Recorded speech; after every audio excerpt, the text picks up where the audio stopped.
যারা জামাত ইসলামের হেটার্স আছেন তারাও কিন্তু একটা জিনিস বিশ্বাস করেন যে আমানতদারির ক্ষেত্রে আওয়ামী লীগ, বিএনপি, জামাত ইসলাম এবং আমরা এনসিপিকেও আপাতত ধরতে পারি, এই চারটা দলের নেতাদের মধ্যে ধরেন একদম প্রথম সারির না, কথার কথা যে শেখ হাসিনা বা খালেদা জিয়া, ওনারা লোয়ার ক্লাসের মধ্যে সবচেয়ে বেশি বিশ্বস্ত কারা?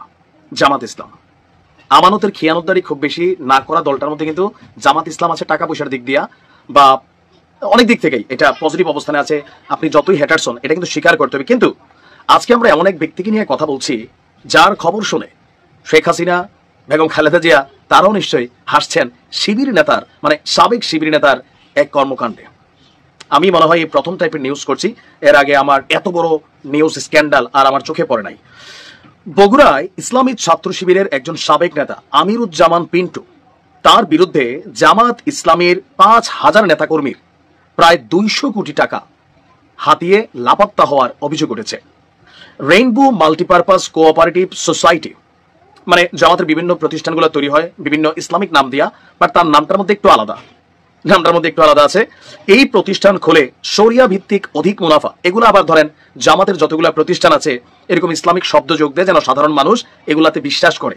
তো বিভিন্ন জায়গায় তারা করছে, ইসলামী ব্যাংক থেকে শুরু করে সব জায়গায় আমানতদারি ঠিক আছে, কিন্তু এইখানে এসে এই পিন্টুর প্রতিষ্ঠানে এই শরিয়া ভিত্তিক অধিক মুনাফা দেওয়ার প্রলোভনে এখানে হিউজ পরিমাণ মানুষ তারা ইনভেস্টমেন্ট করেন।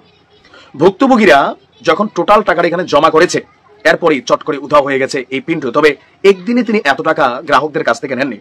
অভিযোগ বলছে বগুড়া শহরের মালগ্রাম মধ্যপাড়া খন্দকারপাড়া ডাক্তার আবু জাফরের ছেলে ইসলামী ছাত্র শিবিরের সাবেক নেতা পিন্টু ফার ইস্ট ইসলামী ইন্স্যুরেন্সে চাকরি করতেন। প্রায় 1 যুগ আগে বগুড়া শহরের গালাপট্টিতে রেইনবো মাল্টিপারপাস কোঅপারেটিভ সোসাইটি নামক একটা প্রতিষ্ঠান খোলেন। এছাড়া রেইনবো হোমস, রেইনবো কৃষি উন্নয়ন সংস্থা ও শহরের কলোনি এলাকায় রেইনবো হাসপাতালও চালু করেন। বিদেশ ফেরত রেমিডেন্স যোদ্ধা, অবসরপ্রাপ্ত সরকারি চাকরিজীবী, বিশেষ করে জামাত ইসলামের নেতাকর্মীদের তিনি উদ্বুদ্ধ করেন। পিন্টু সাবেক শিবির নেতা হওয়ায় জামাত ইসলামের নেতাকর্মীরা বিশ্বাস করে তার প্রতিষ্ঠানে তারা টাকা আমানত রাখেন। বগুড়া সরকারি আজিজুল হক কলেজের অবসরপ্রাপ্ত সহযোগী অধ্যাপক ফজলুর রহমান বলছেন, চাকরি থেকে অবসরের পর তার মতন অনেকেই শরিয়া ভিত্তিক অধিক মুনাফা লাভের আশায় এই প্রতিষ্ঠানে তারা টাকা বিনিয়োগ রেখেছিল। প্রায় 12 বছর যাবৎ মানুষের এই বিশ্বাসকে কাজে লাগিয়ে তিনি আপনার গেল কয়েকদিন আগে 22শে মে হঠাৎ করে তার প্রতিষ্ঠানে তালা ঝুলানো আপনার তার যারা গ্রাহকরা আছে তারা দেখতে পায়।